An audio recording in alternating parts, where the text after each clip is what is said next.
Nari stood in the center of the great crystal hall, her hands bound with metal chains that glowed with strange blue light. The chains were not just to hold her body still. They were made to block her mind powers, too. Around her, 12 tall figures sat on floating crystal chairs, their bodies shining like living jewels in the bright light of Velkar, Prime's twin sons.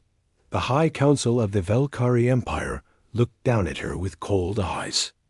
Each council member had skin that looked like smooth blue glass, and their heads were crowned with sharp crystal spikes that pulsed with inner light. When they used their mind powers, those crystals would glow brighter, showing how strong they were. Nari's own crystal crown was small and dull, barely giving off any light at all. Princess Nari of the royal house of Velkar, spoke council leader Vexira, his voice echoing in her mind without him moving his lips. All Velkari could speak this way, sending thoughts directly from one mind to another. You stand here today because you have failed your people and your bloodline. Nari tried to lift her chin high, but the weight of shame pressed down on her shoulders. She had always known this day would come. From the time she was a small child, everyone could see that her mind powers were weak. While other young Velkari could move heavy objects with just a thought, Nari could barely lift a feather. While others could read minds from across a room, she could only sense strong emotions when someone was standing right next to her. The royal family has ruled the Velkari Empire for 10,000 years, continued Vexera. Each ruler has possessed the great gift of the mind fire, the power to shape reality with pure thought. You, Princess Nari, are the first royal child born without this gift. The words hit her like physical blows. Nari closed her eyes and tried to remember better times when her father, King Toren, was still alive. He had been kind to her, always saying that her gentle nature was a gift in itself. But even he could not hide his disappointment when she failed test after test, unable to show even basic mind powers that every Velkari child should have. Your sister, Princess So Young, has shown the true strength of royal blood, said another council member. At only 18 years old, she can move mountains with her thoughts and speak to minds across the galaxy. She is everything a Velkari ruler should be. Nari opened her eyes and looked across the hall to where her younger sister stood. So Young was beautiful, even by Velkari standards, with crystal skin that sparkled like stars and a crown of spikes that blazed with golden light.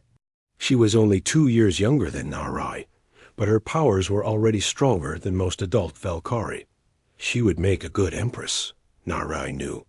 But there was something cold in So Young's eyes when she looked at her older sister, something that had not been there when they were children playing together in the palace gardens. The people have lost faith in the royal line because of you, Vexera continued.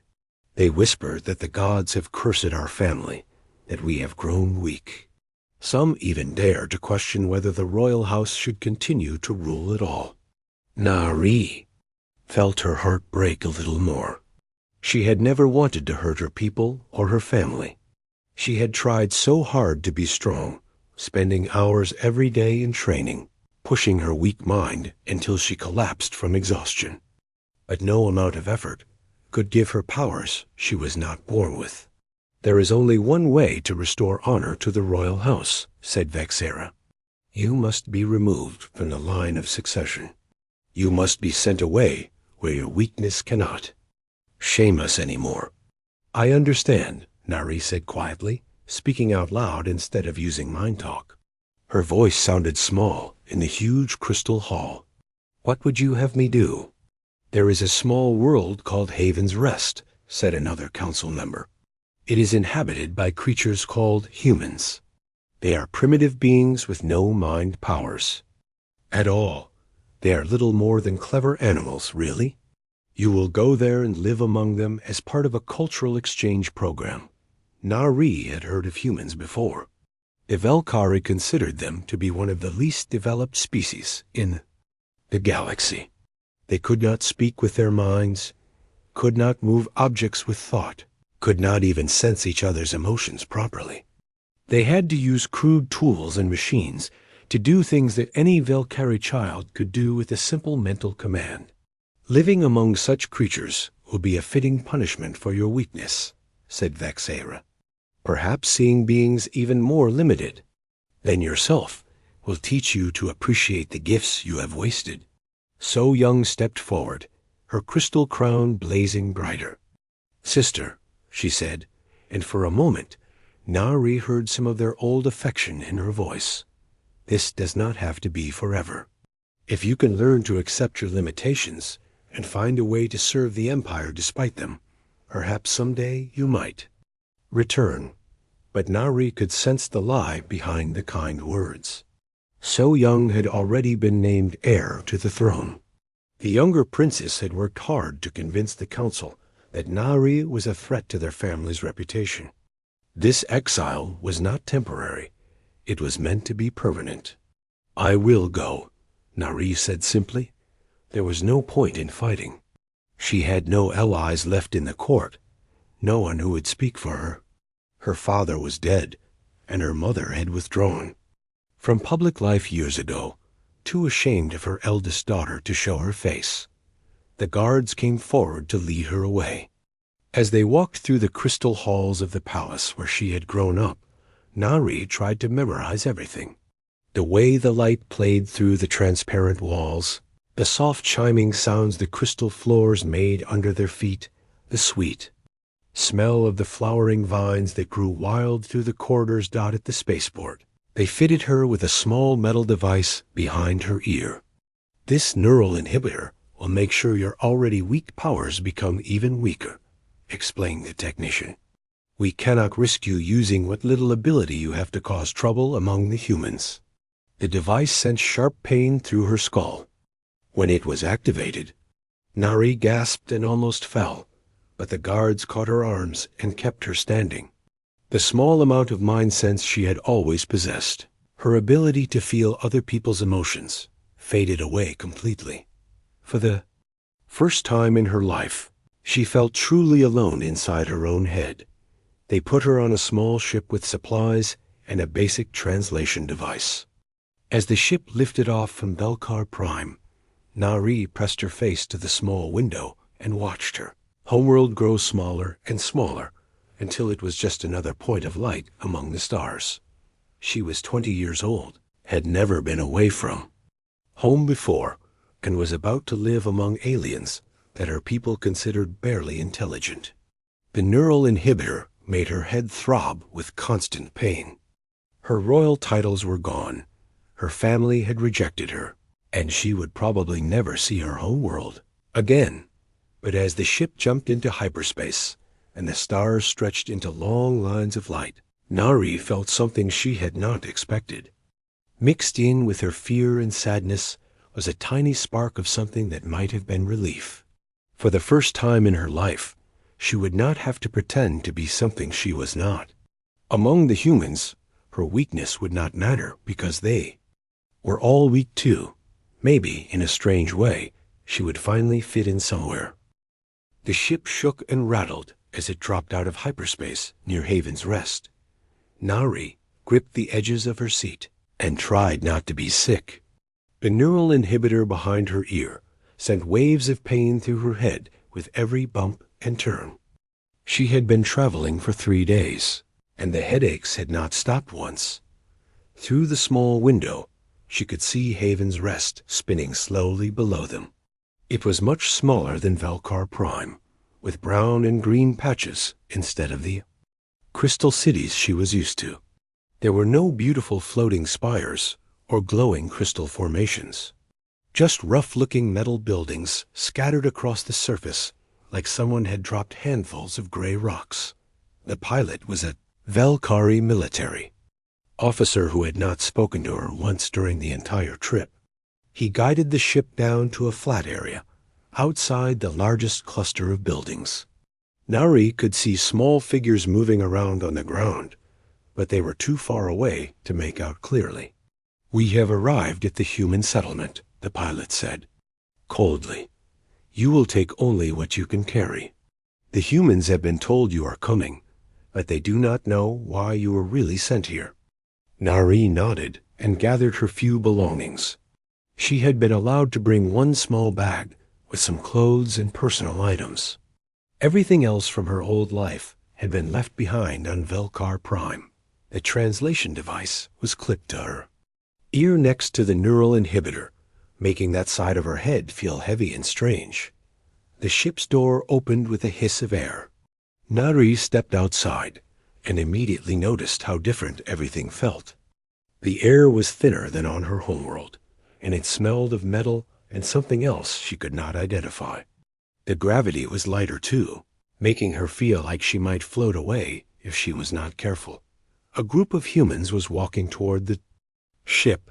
Nari had seen pictures of humans before, but seeing them in person was still a shock.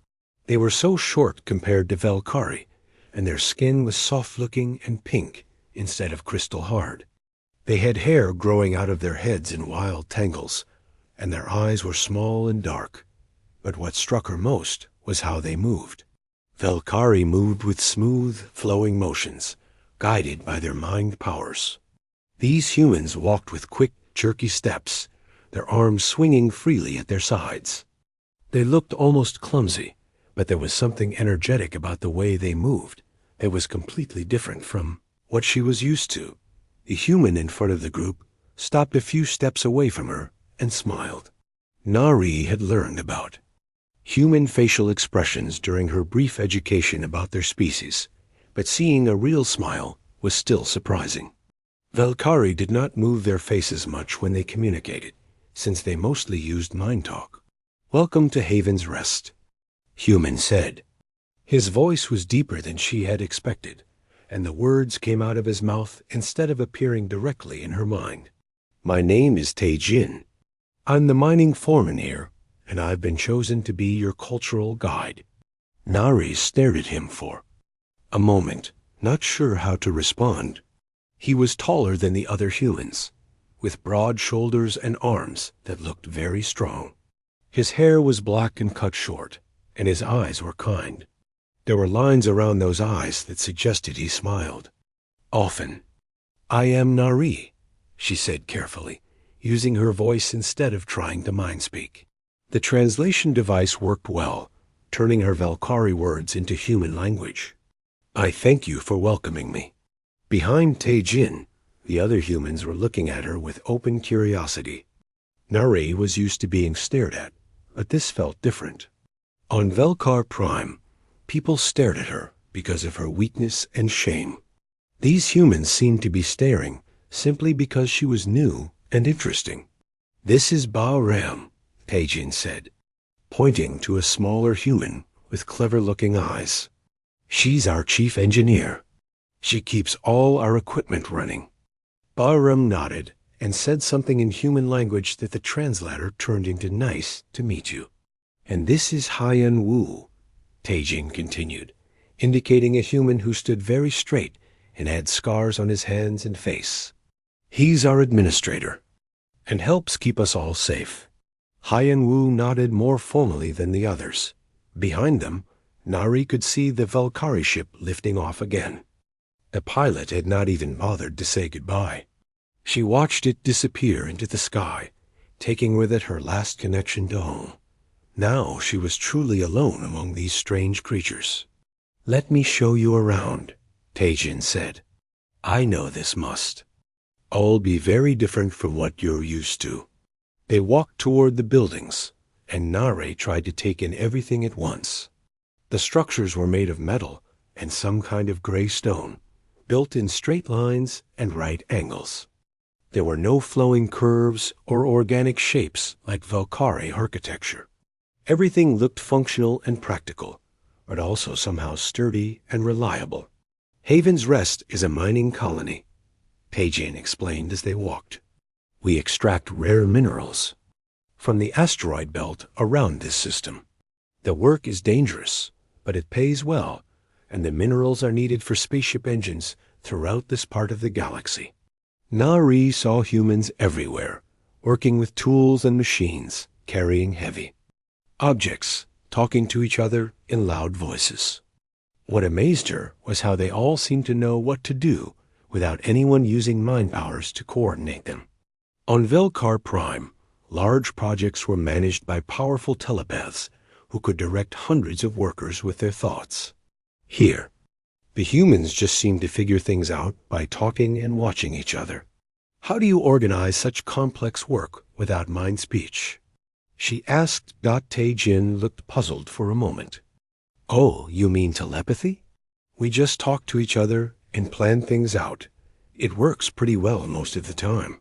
They passed a group of humans who were repairing some kind of large machine.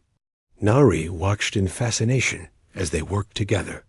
One person holding pieces in place while another used tools to fix them. A third person calling out instructions. They moved around each other smoothly, somehow knowing where each person would be and what they would need without reading each other's minds.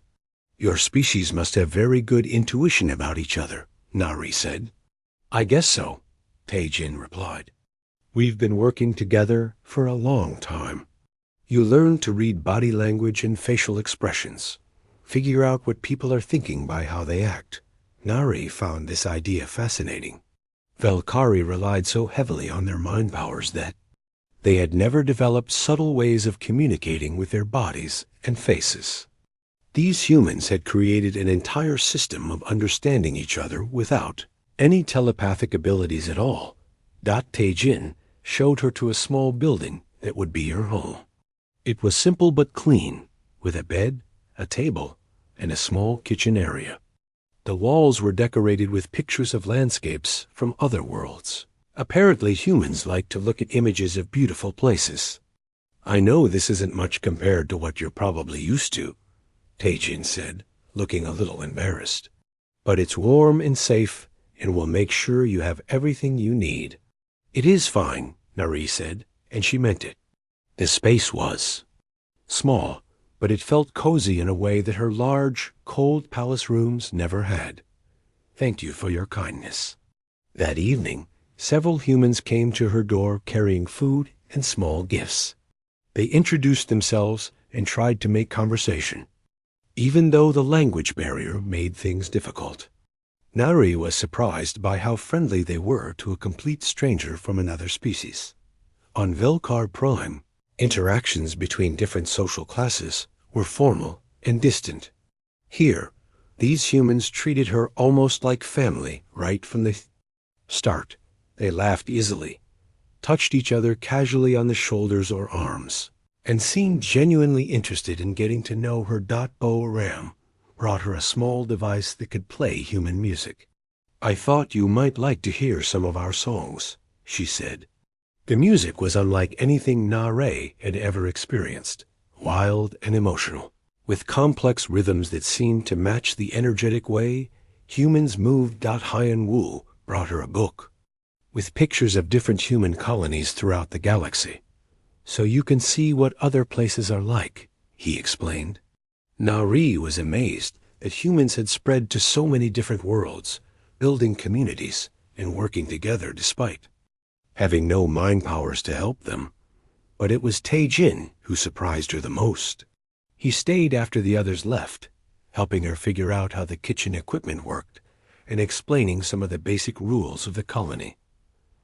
Why are you being so kind to me? Nari asked finally. Your people must know that mine consider you primitive and inferior. Tae-jin was quiet for a moment and smiled that warm human smile again. Maybe we are primitive compared to your people, he said, but that doesn't mean we can't be good to each other. Besides, you're here now, and you seem lost and scared. Anyone would help someone in that situation. As Nari lay in her new bed that night, listening to the unfamiliar sounds of the human colony settling down for sleep, she thought about Tae-jin's words. On Velkar Prime, people helped others only if they could gain something from it, or if their social status required it. The idea of helping someone simply because they needed help was almost foreign to her. But maybe, she thought as sleep finally came, there were different kinds of strength than just mind powers. Maybe these humans had found something her people had lost along the way. 3 months had passed since Nari arrived at Haven's Rest, and she was finally starting to understand human ways. The constant headache from her neural inhibitor had faded to a dull ache that she could mostly ignore. More importantly, she had begun to see that everything her people believed about humans was wrong. She spent her mornings working with Baal Ram in the engineering section, learning how human machines worked. At first, Nari had been confused by the complex mechanical devices humans used to do simple tasks. Why build elaborate mining robots when a Velkari could just use mind power to extract minerals from rock?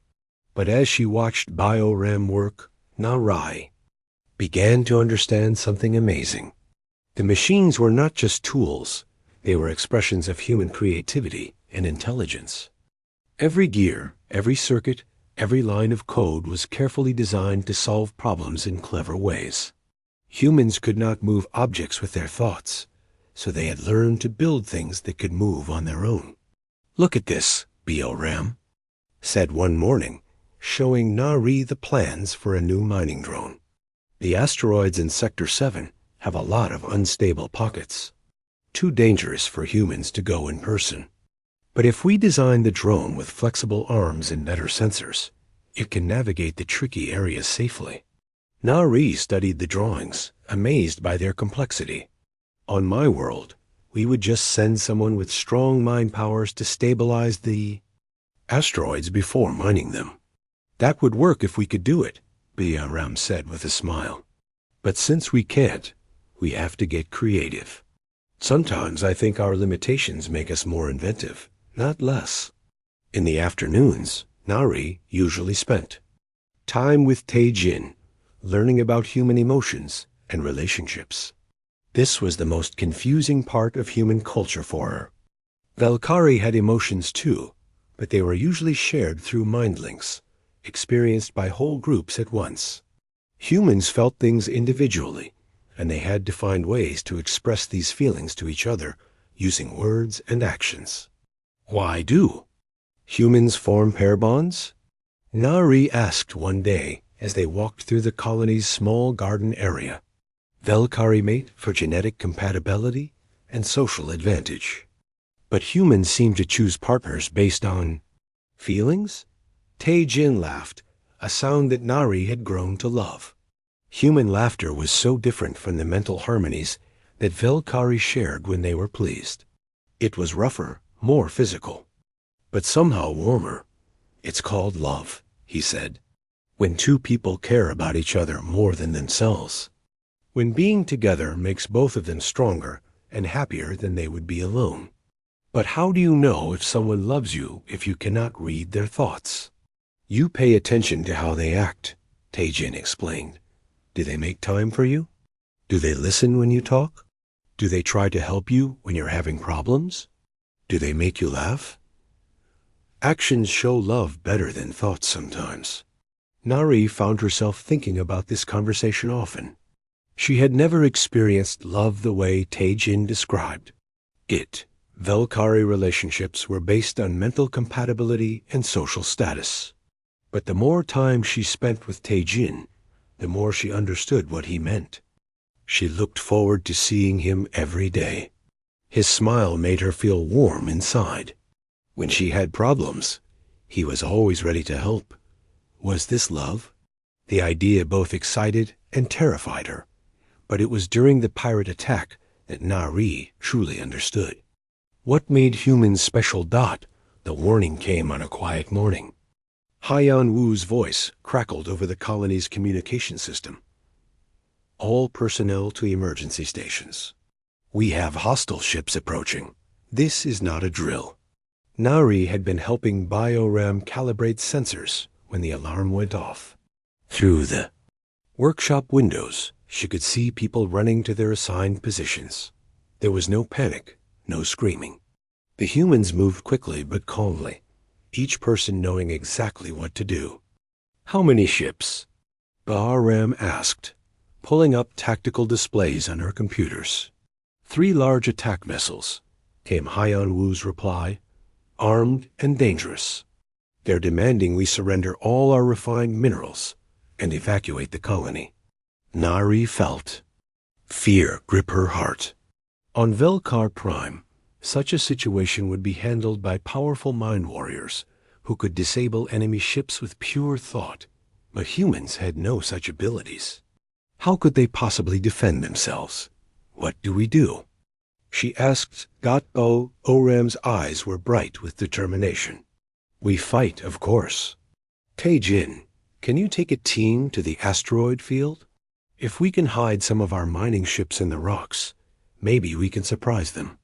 Already on it, came Tae-jin's voice over the radio, taking 12 volunteers. We'll set up an ambush near the big iron asteroid. Nari watched in amazement as the colony transformed from a peaceful mining community into a coordinated military unit. Humans who had been fixing machines and processing ore just minutes before were now preparing weapons and defensive positions. But what struck her most was how they worked together without any central line controlling them. Hyun-woo coordinated overall strategy from the command center, but each team made their own decisions about how to carry out their part of the plan. Bo-ram converted mining lasers into weapons while simultaneously designing shield modifications. Other humans prepared medical stations, evacuation routes, and supply lines. How can you coordinate such complex plans without mind link? Nari asked Bo-ram as they worked. Practice and trust, Bo-ram replied, not looking up from her work. We've trained for this. Everyone knows their job, and we trust each other to do it well. The battle began when the pirate ships entered weapons range. Nari watched the tactical displays, her heart pounding as she saw the human defenders facing impossible odds. The pirates had superior ships, better weapons, and more experience. Any rational analysis would conclude that the humans had no chance. But humans, Nari was learning, did not always follow rational analysis. Tae-jin's ambush team struck first, using converted mining charges to damage one of the pirate ships. While the pirates were distracted, Bo-ram's improvised weapons opened fire from the colony's defensive positions. The humans could not match the pirates' firepower, but they made up for it with unpredictable tactics and sheer determination. During the fighting, something strange happened to Nari. The neural inhibitor behind her ear began to malfunction, damaged by the electromagnetic pulses from the battle. Suddenly, her weak psychic abilities started to return, but instead of using them the way a Velkari would, to dominate and control, Nari found herself naturally reaching out to connect with the human defenders. She could not read their thoughts, but she could sense their emotions, their determination, their care for each other. Without thinking about it, she began to help coordinate the defense. When Tae-jin's team needed to know about enemy ship movements, she somehow sensed the information and relayed it. When Bo-ram needed to time her weapon strikes perfectly, Nari felt the right moment and called it out. She was not controlling the humans or making decisions for them. Instead, she was helping them share information and coordinate their actions more effectively. It was unlike anything she had been taught about psychic abilities. The battle lasted for hours, but finally, the pirates retreated. One of their ships was completely disabled, another was badly damaged, and the third had decided the fight was too costly to continue. The human colony had won against impossible odds. In the aftermath, as people worked to repair damage and treat the wounded, Nari found herself sitting with Tae-jin in the colony's small medical center. He had a bandaged arm and a cut on his forehead, but he was smiling. That was incredible, she said. Your people fought like heroes from the old stories. We just did what we had to do, Tae-jin replied. We protect what we care about. But you could have been killed. All of you. The rational choice would have been to surrender and hope the pirates showed mercy. Tae-jin looked at her with those kind eyes she had grown to love. Maybe, but then we wouldn't be free anymore. and we wouldn't be able to protect the people we care about. Sometimes the most important things are worth fighting for, even when the odds are bad. That night, as Nari lay in her bed listening to the sounds of repair work continuing through the darkness, she realized something had changed inside her.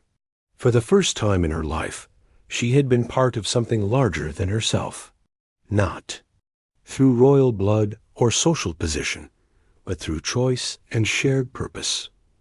She had found her place among the humans. More than that, she had found a new understanding of what strength really meant. It was not about the power you were born with. It was about what you chose to do with whatever abilities you had, and who you chose to stand with when things got difficult. And she had chosen to stand with Tae-jin and his people. Whatever happened next, she knew she belonged here now. The message arrived on a quiet morning 6 months after the pirate attack. Nari was working in the garden with Tae-jin, helping to plant vegetables that would grow in Haven's Rest soil, when Hyen-woo came running toward them with a worried expression on his face. "Nari," he called out, "we're receiving a transmission from a Velkari fleet. They're asking for you specifically." Nari's heart went cold. She had been so happy these past months, learning to live as a human, that she had almost forgotten about her old life. She and Tae-jin had grown very close, and just last week they had gone through a simple marriage ceremony that honored both human and what little she remembered of ancient Valkyrie traditions. It had been the happiest day of her life, but now her past was catching up with her. They hurried to the communication center, where a large screen showed the image of a familiar face. So young, Nari's younger sister looked exactly the same as when Nari had left Vulcar Prime, beautiful, cold, and radiating power through her blazing crystal crown. "Sister," So Young said, her voice carrying across space with the flat tone she used for official business. "I trust you have been well during your educational experience among the humans." "So Young," Nari replied carefully. "What brings you to this distant system?" "I am now Empress of the Valkyrie Empire," So Young announced, "and I have come to check on your progress." The council was curious to know whether living among these primitive creatures has taught you proper humility. Nari felt Tae-jin's hand squeeze hers. Around them, the other humans in the communication center stood quietly, but she could sense their tension. They had all heard stories about her people and their attitude toward other species. "I have learned much," Nari said truthfully. "The humans are not what our people believe them to be." So Young's expression darkened. "I hope you have not grown too attached to these creatures, sister. Your exile was meant to teach you your place, not to make you forget your true nature." "My true nature?" Nari felt a spark of anger. "And what is that exactly?" "You are Valkyrie, even if you are weak." So Young replied, "Your blood is still royal, even if your mind powers are pathetic. That makes you superior to any human, no matter how much time you spend among them." Before Nari could respond, So Young continued, "I will be arriving at Haven's Rest tomorrow with a full escort fleet. We will discuss your future in person. I expect you to be ready to return home." The transmission ended, leaving the communication center in tense silence. Nari stared at the blank screen, her mind racing. She had known this moment might come, but she had hoped her sister would simply forget about her. "How many ships?" Hyen-woo asked quietly. "The sensors are picking up at least 20 vessels," replied the technician at the communication station. "Large ones, military class." Baoram let out a low whistle. "That's enough firepower to turn this whole colony into dust." Nari felt sick. "She's not here for a friendly visit," she said. "So Young wants to make sure I haven't gotten too comfortable here, and if she thinks the humans have corrupted me somehow, ... double quotes. She did not finish the sentence, but everyone understood. The Valkyrie considered humans to be barely above animals. If So Young believed her sister had been contaminated by human influence, she might decide to eliminate that influence permanently. That evening, Nari sat with Tae-jin on the small porch of their home, looking up at the stars. In a few hours, those stars would be blocked out by Valkyrie warships. "You could leave with her," Tae-jin said quietly, "if that's what it takes to keep everyone here safe." Nari turned to look at him. "Would you want me to?" "No," he admitted, "but I don't want you to stay if it means your sister destroys the colony. These people are my family, but you're my heart." Nari felt tears in her eyes, another human emotion she had learned to experience. "I won't let her hurt you or anyone else here, but I won't leave either. This is my home now. You are my family. Then we'll face whatever comes together," Tae-jin said. The next morning, the Valkyrie fleet arrived like a dark cloud blocking out the sun. 20 massive ships took positions around Haven's Rest, their crystal hulls gleaming with menace. Shuttles descended from the flagship, carrying So Young and her escort of psychic guards. Nari walked out to meet them, with Tae-jin beside her and most of the colony's population gathered behind them. She wanted So Young to see that she was not alone and ashamed, but proud and surrounded by people who cared about her. So Young stepped off her shuttle, wearing the formal robes of an empress, her crystal crown blazing with power. Behind her came 12 psychic guards, each one capable of destroying buildings with their thoughts. They looked at the assembled humans with obvious disgust. "Sister," So Young said, "you look different." It was true. Nari no longer hunched her shoulders in shame or kept her eyes downcast. Months of living among humans had taught her to stand straight and meet people's gaze directly. She wore simple human clothes instead of Valkyrie robes, and her hair was styled in a practical human fashion. "I am different," Nari replied. "I have learned what it means to truly live." So Young's eyes narrowed as she noticed Tae-jin standing close beside Nari. "And who is this creature?" "This is Tae-jin," Nari said proudly. "My husband." The shock on So Young's face was worth all the fear Nari felt. "Your husband? You married one of these animals?" "I married a good man who loves me," Nari said firmly. "Something you might not understand." So Young's crystal crown flared with angry light. "You have disgraced yourself beyond redemption. Do you have any idea what the council will say when they learn you have contaminated royal blood with inferior genetic material?" "The only contamination here is the hatred you carry in your heart," Nari replied. For a moment, So Young looked genuinely hurt. "I came here to give you one last chance, sister, to bring you home and find you a proper role in the Empire. But I see the humans have poisoned your mind completely.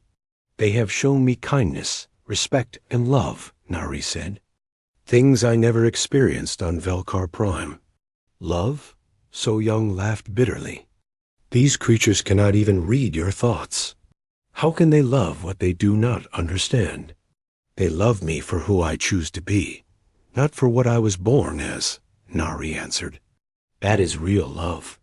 So Young's expression turned cold and dangerous. "Then you have chosen your fate. I hereby strip you of all remaining royal privileges and declare you dead to the Valkyrie Empire. And since these humans have corrupted a member of the royal family, they must be punished." Nari felt ice in her veins.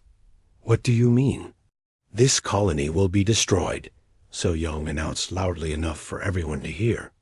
"Every human here will die as payment for their crime against our bloodline. You can watch, sister, and learn the price of defying your betters." "No." Nari stepped forward, but the psychic guards raised their hands threateningly. "They are innocent. If you want to punish someone, punish me." "Oh, I will," So Young said with a cruel smile. "Making you watch their deaths will be far more painful than simply killing you." Behind Nari, She could hear the humans beginning to move. Hyun-woo was quietly giving orders. Bio-Ram was probably already working on defensive plans. And Tae-Jin ... Tae-Jin stepped up beside her, unafraid even though he faced beings who could kill him with a thought. "You'll have to go through us first," he said calmly. So Young looked at him with contempt. Brave words from a creature with no power. "My guards could tear your mind apart without even trying." "Maybe," Tae-Jin replied, "but we won't make it easy." Other humans began stepping forward to stand with them. Bio-Ram, Hyun-woo, the miners, the engineers, the farmers, all of them willing to face impossible odds to protect their home, and their friend Nari felt something break open inside her chest. Not pain, but a fierce, burning pride. These people? Her people now were ready to die for each other and for her. Not because they had to, not because of duty or social obligation, but because they chose to. And in that moment, she made her own choice. "I renounce my Valkyrie citizenship," she announced, her voice carrying clearly across the gathering. "I am human now, by choice and by heart. And if you want to destroy my family, my home, and my people, you will have to go through me first." So Young's face twisted with rage. "You are nothing. A weak, pathetic failure who could not even master basic mind powers." "You're right," Nari said, reaching up to pull the neural inhibitor from behind her ear. "I was weak. But I've learned something you never could. True strength comes not from the power you're born with, but from the people you choose to stand with." The neural inhibitor hit the ground with a small metallic sound. For the first time in months, Nari felt her psychic abilities return fully. They were still weak by Valkyrie standards, but something was different now. Instead of the cold, dominating power she'd been taught to use, she felt a warm connection to the humans around her, their courage, their determination, their love for each other. "Attack," So Young commanded her guards. The battle for Haven's Rest was about to begin. The psychic guards raised their hands, and Nari felt the familiar pressure of Valkyrie, mind power pressing against her thoughts. But something was different this time. Instead of the crushing mental force she expected, she felt ... connection. Her weak psychic abilities, freed from the neural inhibitor, reached out not to dominate or control, but to link with the humans around her. She could suddenly sense their thoughts, not reading their minds like a typical Valkyrie would, but sharing in their determination and courage. Tae-Jin's mind blazed with protective love. Bio-Ram's thoughts raced with tactical calculations. Hyun-woo's consciousness was focused and calm, already planning defensive strategies. All around her, Nari felt the mental fire of humans who had chosen to fight against impossible odds. And somehow, her psychic link allowed them all to share that fire. "Now!" Hyun-woo shouted, and the humans scattered according to plans they had practiced during the pirate attack months before. But this time was different. This time, they moved with perfect coordination, as if they could read each other's minds. Through Nari's psychic link, Tae-Jin knew exactly when to dive behind cover, as a guard's mental blast shattered the wall where he had been standing. Bio-Ram felt the precise moment to activate the modified mining lasers she had hidden around the colony. Hyun-woo could sense the movements of every human defender and coordinate their actions flawlessly. The psychic guards staggered in shock. They had expected to face primitive humans with no mental defenses. Instead, they found themselves fighting an enemy that seemed to anticipate their every move. "Impossible," So Young hissed. "Humans cannot resist mind power." "These humans can," Nari said, standing tall as energy blasts erupted around her, "because they're not fighting alone." One of the guards tried to crush Nari's mind with a focused mental attack. On Velkar Prime, such an assault would have destroyed her weak psychic defenses instantly. But here, connected to the courage and determination of her human family. She felt stronger than she had ever been in her life. The mental attack hit her link with the humans and scattered harmlessly, absorbed by their collective will to protect each other, and their home. Tay-Jin appeared beside her, carrying one of Bayoran's improvised weapons. "The mining ships are ready," he said, just like during the pirate attack. Nairi nodded and reached out with her mind, connecting with the human pilots hidden in the asteroid field around Haven's Rest. Through her psychic link, she could coordinate their movements with split-second precision. The converted mining ships struck the Valkyrie fleet from 12 different directions at once. They were small and lightly armed compared to the massive warships, but they moved with impossible coordination, striking at exactly the right moments to disable shield generators and weapon systems. On the ground, the battle between the psychic guards and the human defenders continued to rage. But the humans fought like nothing the Valkyrie had ever seen before. They moved as one mind distributed across many bodies, each person knowing instinctively where they were needed. Most. But Uram's engineering team used their knowledge of Valkyrie technology to target weak points in the guards' crystal armor. Hyenwu's tactical experience let him predict their attack patterns. The miners used their knowledge of explosives to create traps and diversions. And through it all, Nari served as the link that bound them together, her psychic abilities allowing perfect communication and coordination. "This is not possible," So Young screamed, her own crystal crown blazing as she tried to break Nari's connection to the humans. "You are weak. You have always been weak." "I was weak when I tried to be something I wasn't," Nari replied, dodging a blast of pure mental energy. "But I'm strong when I'm true to who I choose to be." So Young raised both hands, gathering power for a massive psychic attack that would shatter every human mind on the planet. Nari felt the energy building and knew she could not stop it alone. But she was not alone. Every human in the colony, fighters and civilians, adults and children, opened their hearts and minds to her psychic link. Nari felt their love, their courage, their absolute refusal to surrender. It flowed through her like a river of light, magnifying her weak abilities beyond anything the Valkyrie had ever imagined possible. When So Young released her attack, it struck not just Nari's mind, but the combined will of every human on Haven's Rest. The mental blast that should have destroyed them all was absorbed, transformed, and reflected back at the Valkyrie forces.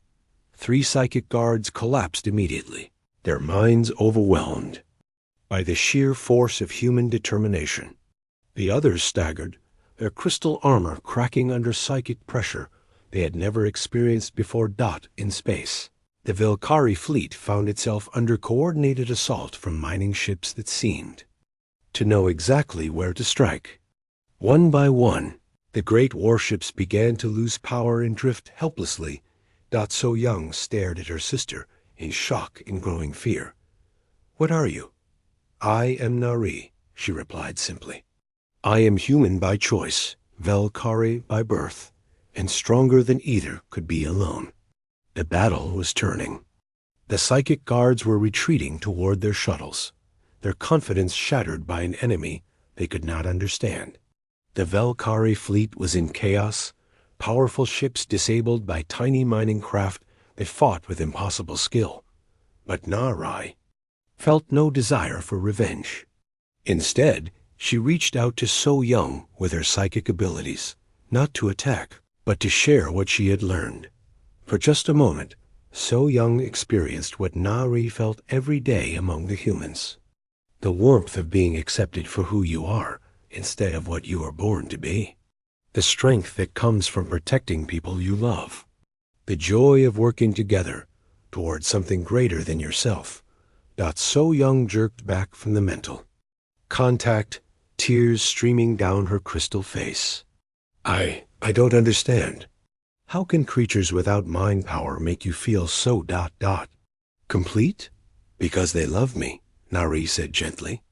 Not for my abilities or my bloodline, but for the choices I make every day, and I love them the same way." For a long moment, the two sisters looked at each other across the battlefield. Then So Young signaled for her remaining forces to cease.